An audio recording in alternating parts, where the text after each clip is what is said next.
मोहतरम नाज़रीन गिरामी, अस्सलामु अलैकुम वरहमतुल्लाहि वबरकातुहू।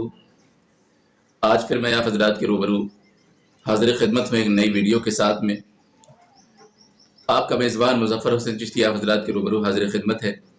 बस वीडियो शुरू करने से पहले इतनी गुजारिश है बड़े मोहब्बत के साथ, अदब के साथ, कि मेरी वीडियो पर दोस्तों आखिर तक देखने की कोशिश करें। मुझे कोई ऐसा नहीं है कि मेरा वॉच टाइम बढ़ जाए, मेरा कुछ ऐसा हो जाए, मेरा कोई ऐसा मंशा नहीं है, मेरी कोई ऐसी मर्ज़ी नहीं है।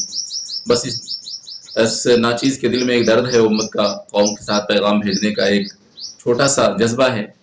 वो आप तक अगर पहुंच जाए तो शायद समझ लीजिए मेरा मकसद हल हो गया। बस गुजारिश है कि आप मेरे चैनल पे अगर नए हैं तो इसको सब्सक्राइब करके बेल आइकन के बटन को प्रेस कर लें, ताकि मेरी हर वीडियो जो है आपके पास पहुंच जाया करे, और अपने दोस्तों को, अहबाब को शेयर करना ना भूलें। दोस्तों, मैं आपकी बारगाह में एक बहुत ही ख़ास पैगाम लेकर के हाजिर हूँ कि जैसा कि आज सारी दुनिया के अंदर ये बात है, मशहूर है, और आज तीसरा दिन है हज़रत मुफ्ती सलमान अज़हरी साहब दामत बरकातुहू की गिरफ्तारी का।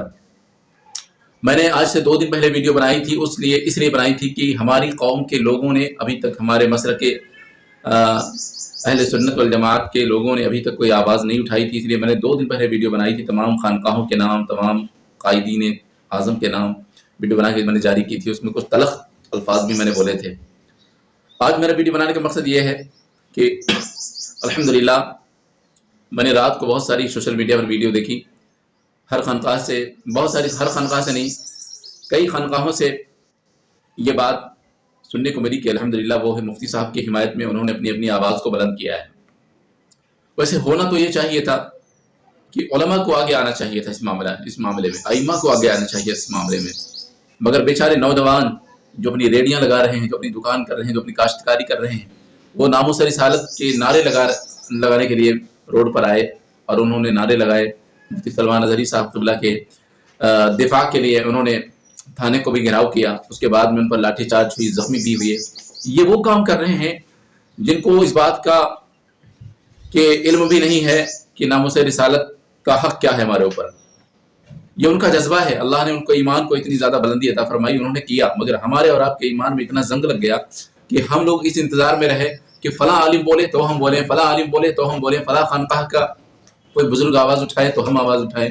ये हमारे अंदर है, मौलवी तबके के अंदर ये चीज़ भरी रही कि पहले हम आवाज़ नहीं उठाएंगे। और आज भी मैं देख रहा हूँ दोस्तों, आज भी मैं देख रहा हूँ कि देवबंदी आलिमों ने आवाज़ उठाई, कादियानों ने आवाज़ उठा दी, और अहले हदीस ने भी आवाज़ उठाई। उसके अलावा अवामुन नास में ख़वातीन आवाज़ उठा रही हैं, बहनें आवाज़ उठा रही हैं, बुजुर्ग बेगमात जो हैं वो आवाज़। कौम इस इंतज़ार में है कि कायदे आज़म को आवाज़ उठाएंगे। कौम इस इंतज़ार में है कि हमारे पीरो मुर्शिद हमें इस मुसीबत की घड़ी में हमें रास्ता दिखाएंगे। कौम इस इंतज़ार में है कि इस परेशानी के आलम में हमारे कायदीन हमें सही रहनुमाई करके हमें हकीकी मानों में चलने का रास्ता बताएंगे कि इस मुसीबत से हम कैसे नजात पाएं। मगर जब हमारे कायदीन ही खामोश बैठे हैं तो अवाम बेचारी क्या करेगी। जो हजरात बोलना जानते थे, ऐसे मामले में क्या चाहिए था, जिनको अल्लाह तबारक व तआला ने बोलने का शऊर अता फरमाया है, जिनकी ज़बान में अल्लाह ने फसाहत व बलागत अता फरमाई है, जिनको अल्लाह तबारक व तआला ने बोलने की ताकत और पावर दिया है, इनको खुल के बोलना चाहिए था, इनको जम के बोलना चाहिए था, इनको अपनी आवाज़ उठाना चाहिए था, मगर ये अभी खामोश हैं बेचारे। मैं ये सवाल करना चाहता हूँ, बरोज़े क़यामत अल्लाह तबारक व तआला आपको खड़ा करेगा, इन कायदीन को खड़ा करेगा, इन पीराने उज़्ज़ाम को खड़ा करेगा, और इनसे अल्लाह तबारक व तआला पूछेगा, बोलो तुमने कौम की हिदायत के लिए क्या क्या किया कि कौम को तुमने गुमराह किया। वहाँ क्या जवाब देंगे आप। मेरे भाइयों जो मेरी वीडियो को देख रहे हैं, आपसे मुअद्दबाना गुजारिश है, आपको उम्मत मुस्लिमा का वास्ता, इस वीडियो को ज़्यादा से ज़्यादा शेयर करें, ताकि उन खानकाहों में बैठे हुए पीराने उज़्ज़ाम और कायदीन मिल्लत जो अपने वक्त के हैं, बड़े बड़े अलकाब वाले, मैं क्या बताऊँ, मैं कुछ नहीं कह सकता। ये मुफ्ती सलमान अज़हरी साहब क़िबला दामत बरकातुहुमुल क़ुद्सिया की गिरफ्तारी एक मुफ्ती सलमान अज़हरी की गिरफ्तारी नहीं है, इस सारी उम्मत मुस्लिमा और तमाम कायदीन के मुंह पर एक ज़बरदस्त तमाचा है। मेरे भाइयों, ये वीडियो उन कायदीन तक पहुंचनी चाहिए और पहुंचाओ। मैं मुज़फ़्फ़र हुसैन चिश्ती इस बात का पैगाम देना चाहता हूँ आपको कि मेरे भाइयों, अल्लाह तबारक व तआला ने आपको अक़्ल सलीम अता फरमाई है, اور صبر و تحمل کا دامن بھی آپ ماشاءاللہ پکڑ کے چلتے ہیں، مگر ایسا کریں کہ جہاں پر آپ صبر بھی کرتے ہیں، سب کچھ کرتے ہیں، وہاں پر اپنے بچوں کو، اپنی نسل کو یہ پیغام دے کر کے جائیں کہ ہمارا اسلام کیا سکھاتا ہے۔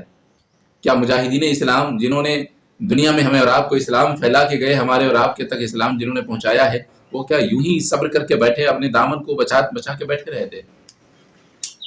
جو یہ خانقاہوں میں دبک دبک کے بیٹھے ہوئے ہیں، اپنی آوازوں کو بلند نہیں کر رہے ہیں، قیامت کے روز کیا جواب دیں گے؟ دنیا کی سب سے بڑی خانقاہ مدینہ المنورہ، مسجد نبوی، حضور نبی کریم صلی اللہ تعالی علیہ وسلم کا روضہ مقدس ہے، دنیا کی سب سے بڑی خانقاہ، اور اس خانقاہ کے سجادہ نشین حضرت امام علی مقام رضی اللہ تعالی عنہ ہیں۔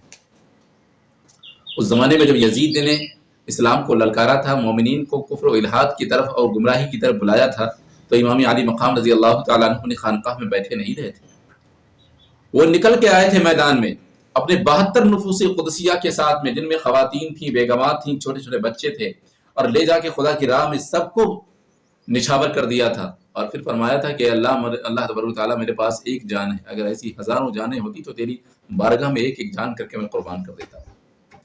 وہ چھپ نہیں گئے تھے، اپنے دلوں میں، اپنے گھر میں نہیں بیٹھے تھے، جس طرح آج کے خانقاہوں کے سجادہ نشین اپنے گھروں میں ڈوب کے بیٹھے ہوئے، ایک آواز نہیں اٹھی ہے۔ میں نام لے کے کہنا چاہتا ہوں، آج تیسرا دن ہے، کوئی بلگرام شریف سے آواز اٹھی ہو تو بتائیے، سادات کرام کی بستی ہے، سادات کرام کا جھلمٹ ہے، وہاں پر ان کا گڑھ ہے۔ بریلی خانقاہ رضویہ قادریہ درگاہ اعلیٰ حضرت سے ابھی تک علامہ اسجد رضا صاحب قبلہ دامت برکاتہم کا ایک بھی بیان نہیں آیا سامنے، ابھی تک مسولی شریف سے ایک بھی بیان نہیں سامنے آیا ہے۔ اجمیر شریف کی تو چھوڑ دو، وہاں پر تو ان لوگوں نے تو بالکل بیڑا ہی غرق کر دیا ہے اجمیر والوں نے۔ ویڈیو بہت لمبی ہو جا رہی، میں بات کو مختصر طور پہ آپ حضرات کو بتاتا ہوں۔ میرے بھائیوں، میرے تمام علماء سے گزارش ہے کہ اپنی خاموشی کو توڑیں، آپ اپنی خاموشی کو توڑیں، ورنہ یاد رکھیں جتنی زیادہ آپ دیر لگائیں گے، جتنا دیر لگائیں گے، اتنا ہی زیادہ آپ کو نقصان اور پوری ملت اسلامیہ کو نقصان اٹھانا پڑے گا۔ یہ بات آپ سمجھ لیں۔ اب آپ کو صلاح الدین ایوبی نہیں آئے گا آپ کے درمیان، نہ محمد بن قاسم آئیں گے آپ کے درمیان، نہ اللہ تبارک و تعالیٰ کوئی خواجہ غریب نواز بھیجے گا۔ آپ ہی خواجہ غریب نواز بننا ہے، آپ کو ہی صلاح الدین بننا ہے، اور آپ کو ہی محمد بن قاسم ہے۔ میرے بھائیوں، آپ ہی کو سیدی سالار مسعود غازی بننا ہے۔ اب آپ ذرا بیدار ہو کر کے اس بات کو سمجھیں اور اس پر عمل کرنے کی کوشش کریں۔ میں انشاءاللہ پھر ملوں گا اگلی ویڈیو کے ساتھ، میرا یہی ٹاپک رہے گا، اور تھوڑا بات الگ ہٹ کے رہے گی، ٹاپک میرا یہی رہے گا، قوم کو بیدار کرنا۔ قوم کو بیدار کرنا میرا ٹاپک رہے گا۔ اور ایک چلتے چلتے ایک بات اور بتا دیں، جو ہمارے قائدین اپنے درگاہوں میں، اپنے خانقاہوں میں آرام کر رہے ہیں، میرے بھائیوں، مفتی سلمان نظری صاحب قبلہ تو ایک سبق دے رہے ہیں، ان کی گرفتاری ساری قوم کے لیے سبق ہے کہ دیکھو ابھی تک جو تم آرام سے اپنے گھروں میں بیٹھے تھے، اپنی خانقاہوں میں بیٹھے تھے، اپنی مسند نشین ہوئے تھے اپنی جگہوں پر، یہ تمہاری کام نہیں آنے والی ہے۔ انہوں نے یہ پیغام دے دیا، ان کی گرفتاری نے پیغام دیا ہے کہ ہمیں اور آپ کو سدھرنا چاہیے، مگر پھر بھی نہیں سدھرے۔ میں کہتا ہوں کہ جو آدمی سو چکا ہے، جو قائدین ہمارے سو رہے ہیں، اپنی نیند کو توڑیں، بیدار ہو جاؤ، اب بیدار ہو جاؤ۔ اب تو میں کہتا ہوں کہ ہر پیر کے پاس میں، آج کے دور میں ہر پیر کے پاس میں یو پی کی بات کر رہا ہوں، یو پی میں بہت ساری درگاہیں ہیں، بہت خانقاہیں ایسی ہیں، ہر پیر کے پاس میں نہیں زیادہ تو کم سے کم 2 لاکھ مرید ان کے پاس موجود ہوں گے، 2 لاکھ مرید موجود ہوں گے، اور 10 پیران نظام ایسے ہیں جو اگر 2 لاکھ مریدوں کو اپنا صحیح طریقے سے پیغام دینے لگ جائیں تو میرا خیال ہے کہ 20 لاکھ آدمی راہ راست پر آ جائے گا، مگر انہیں پیغام دینے کی فرصت نہیں ہے، اور نہ ہی وہ دیں گے، مگر کب دیں گے؟ جب مفتی سلمان اظہری صاحب قبلہ جیل سے رہا ہو کر کے آ جائیں گے، اس کے 4-5 دن کے بعد میں مصافحہ معانقہ کرنے کے لیے ہوگا کہ ہاں یہ کام میں نے کر دیا، یہ کام ہم نے کر دیا، واہی لوٹنے کے لیے، تاکہ تھوڑا موٹا لفافہ ان کی جیب میں پہنچ جائے۔ یہ بات میں تلخ کر رہا ہوں، کڑوی بات ضرور ہے، مگر بات ہضم کرنے کی کوشش کریں آپ۔ اللہ اپنے حبیب کے صدقے میں ہمیں اور آپ کی اور تمام امت مسلمہ کے وقار کی حفاظت عطا فرمائے، اور حضور نبی کریم صلی اللہ تعالی وسلم نے جس امت کے لیے مدینہ المنورہ کی ٹوٹی ہوئی چٹائیوں پہ دعائیں مانگی تھیں، اس امت کی بے حالی اور اس کی بدحالی کے لیے پروردگار عالم اپنا فضل و کرم نازل فرمائے۔ پھر ملتے ہیں انشاءاللہ اگلی ویڈیو کے ساتھ، تب تک کے لیے اجازت دیں۔ السلام علیکم ورحمۃ اللہ۔